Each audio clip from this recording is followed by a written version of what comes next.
Donc, l'oxydation ménasique des alcools peut se faire avec les dioxygènes pour avoir des aldyles cétone ou acide carboxylique. On peut les faire par déshydrogénation. Ça permet également d'avoir des aldyles cétone ou acide carboxylique.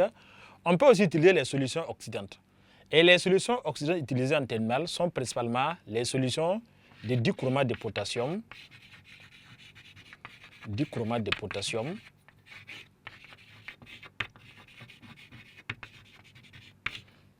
Donc la formule est K plus CRD O7 D-.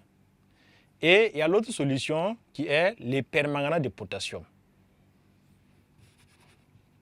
Permanganate de potassium.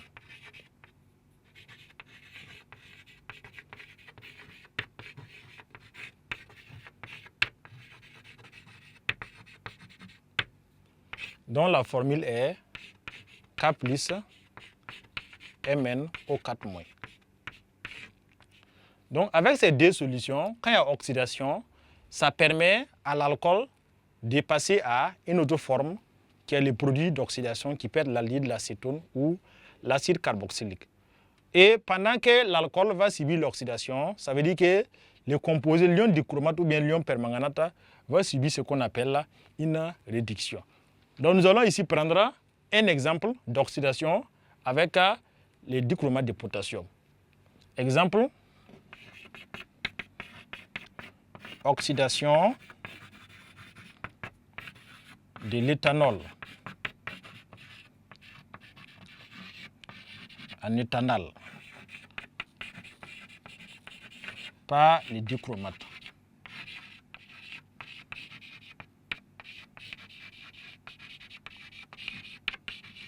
De potassium.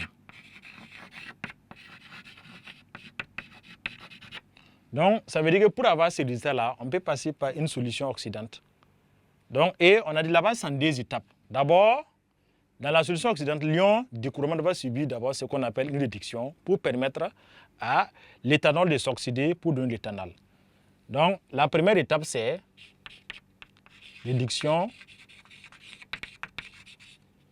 de l'ion CrD-O7 D-.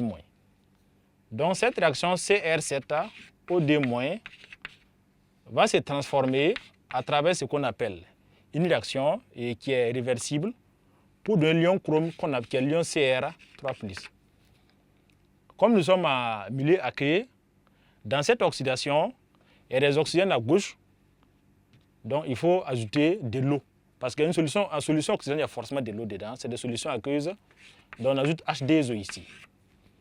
Et on va constater après qu'il y a des hydrogènes qui sont apparus ici, alors qu'il n'y a pas d'hydrogène ici. Comme nous sommes en milieu aqueux, dans une solution, la solution contient de l'eau, mais aussi des ions H+, qui sont des ions stables. Donc on peut venir ajouter des H+, ici. Et on va procéder à l'équilibration maintenant. Donc si on a 2 chromes ici, il faut qu'on ait 2 chromes ici. Pour les hydrogènes, on va aller à l'oxygène d'abord. Si l'oxygène, si on a 7 oxygènes, il faut qu'on ait 7 oxygènes. Donc on va placer 7 ici. Et du coup, l'hydrogène devient ici 14. Donc ici, nous devons avoir 14 H+. 14 H+. Et après, on va regarder maintenant au niveau des électrons, comment faire pour avoir que l'équation soit équilibrée. On a 6 charges positives ici, 2 charges négatives. Ici, 14 plus, ça fait 14 charges positives. Donc, on va faire le bilan. Ici, ça va faire 14 moins 2, ça fait 12 charges positives contre 6 charges positives. Donc, pour équilibrer, on va ajouter 6 électrons ici qui vont compenser les charges positives. Donc, nous ajoutons 6 électrons ici. Donc, avec les 6 électrons, on va se retrouver maintenant avec 2-, avec les 6-, ça fait 8 charges négatives, plus 14 charges positives, ça fait en tout 6 charges positives. Ici également, ça fait 6 charges positives. Donc, l'équation est équilibrée. Après cela, nous allons voir proprement dit l'oxydation de l'éthanol en éthanol maintenant. Oxydation de l'éthanol. Donc l'éthanol, sa formule c'est CH3 plutôt, CHD, OH, qui va s'oxyder, donc c'est une demi-équation également, qui va s'oxyder pour donner l'éthanol, qui est CH3, COH. Alors, ici on va regarder pour équilibrer, on a 1O, 1O.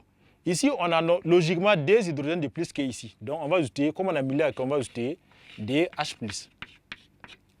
Et pour équilibrer l'équation, ici, ça va être des charges positives. De l'autre côté, il n'y en a pas. Il faut ajouter des électrons. Donc, on va ajouter D et moins.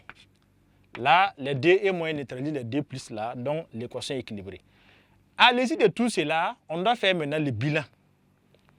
En faisant équation 1 plus équation D. Donc, bilan. Donc, on l'appelle équation bilan. Équation bilan. Dans l'équation bilan, pour faire la somme du premier plus du deuxième, on va d'abord regarder les électrons. Ici, nous avons 6 électrons. Et là, nous avons 2 électrons. Donc, c'est faire en sorte que les électrons se neutralisent dans le bilan. Donc, si vous avez 6 électrons ici, comment faire avec l'équation d'en bas? On va multiplier l'équation d'en bas par 3. Donc, si nous multiplions cette équation-là par 3, là, cela va nous permettre d'avoir 6 électrons ici également.